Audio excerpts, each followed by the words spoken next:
పక్షి పూజ, పశు పూజ. వాటికి సంవత్సరం అంతా గడ్డి పెడతాం. మనం పెట్టకపోయినా అవి పొలం దున్ని అవే వెళ్ళి ఎక్కడో గడ్డి మేసి వచ్చి పొలం దున్నుతున్నాయి, పాలిస్తున్నాయి, పెరిగిస్తున్నాయి, నెయ్యి ఇస్తున్నాయి, మన కుటుంబంలో సభ్యుడై తిరుగుతున్నాయి. అటువంటి ఆవు పట్ల, ఎద్దు పట్ల, పక్షి పట్ల కృతజ్ఞత చూపిస్తారు. చూపించి వాటికి అలంకారం చేస్తారు.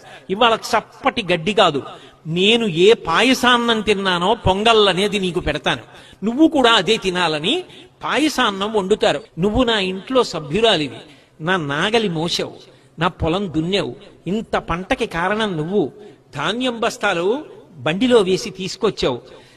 ఇవాళ ఆవు పాలిచ్చింది, దూడలు పెట్టింది, అవి పెరిగి పెద్దవవుతుంటే ఆనందిస్తున్నాను, నాతో పాటు నువ్వు కూడా భోగం అనుభవించు అని పెడతారు. పశువుల పట్ల, పశువుల పట్ల కూడా కృతజ్ఞత ప్రకటించగలిగిన విశాల హృదయమున్న జాతి భారత జాతి. సనాతన ధర్మం అంత గొప్పది. ఆ విశాల హృదయమునకు సాక్షి కనుమ పండుగ. ఆ